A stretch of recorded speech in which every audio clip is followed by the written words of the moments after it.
এর বাইরে, কারণ এটার বাইরে গেলে দেশ ক্ষতিগ্রস্ত হবে, কিশোরগঞ্জ ক্ষতিগ্রস্ত হবে। কিশোরগঞ্জ এমনি উন্নয়নে অনেক পিছিয়ে আছে। এই 17 বছরে যে এমপি বানিয়েছি, কিশোরগঞ্জের মানুষ কোনোদিন এমপির চেহারা দেখে নাই। আমি যদি জিজ্ঞেস করি 17 বছরে এমপি কি পুরুষ ছিল না মহিলা ছিল, এখানে অনেকে বলতে পারবে না। পুরুষ ছিল না মহিলা ছিল? হাত তোলেন তো দেখি। মহিলা ছিল? আরে বাবা, পুরুষও ছিল। এই দেখেন, মহিলা আর পুরুষে গুলিয়ে ফেলেছে। কারণ এমপি তো দেখতে হবে। হিজড়া ছিল, ও আরেকজনে বলতেছে হিজড়াও ছিল। যাক, আমি আর এই প্রসঙ্গে যাব না।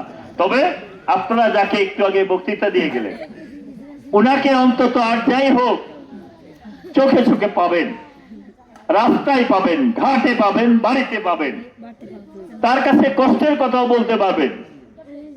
আর সবচেয়ে বড় জিনিস, উনি যদি কথা না শুনেন, কথা না বলেন, আমরা তো ছিলাম, আমরা তো আছি, এবং আমি তো আপনাদের কাছাকাছি থেকেই বড় হচ্ছে। সুতরাং আপনারা যে কোনো বিষয়ে যে কোনো সময় কথা বলতে পারবেন।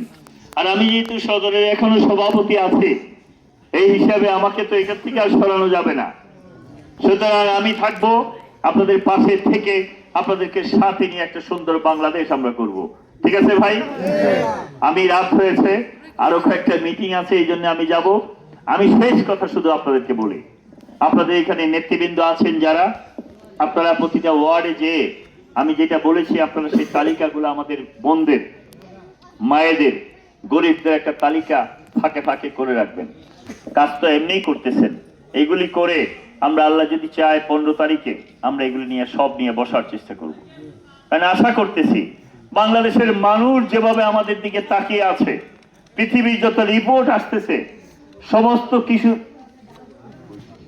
সমস্ত কিছুর মধ্যেই সবাই ধরে নিচ্ছে আগামী 12 তারিখে টেকটাপ থেকে তেতুলিয়া, রূপসা থেকে পাথুরিয়া, সারা বাংলাদেশে যে ব্যালট বাক্স দিয়ে ভোট হবে, সমস্ত ভোটের 90% ভোট ধানের শীষের বাক্সে পড়বে।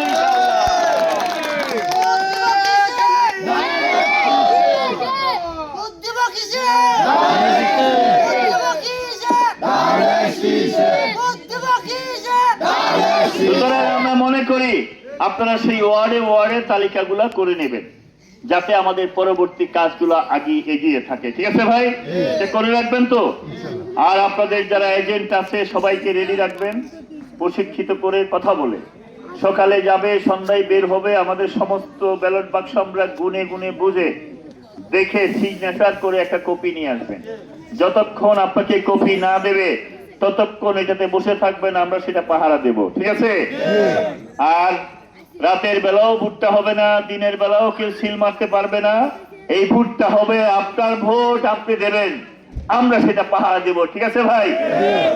আমরা যদি আল্লাহ চায়, আল্লাহ যদি আমাদেরকে সেই শক্তি দেয়, 12 তারিখে যদি আপনাদের ভোটের মধ্য দিয়ে আমরা নির্বাচিত হতে পারি, তাহলে আমরা 15 তারিখ থেকে আমাদের যে কর্মসূচিগুলো আছে সব কর্মসূচিতে আমরা হাত দেব।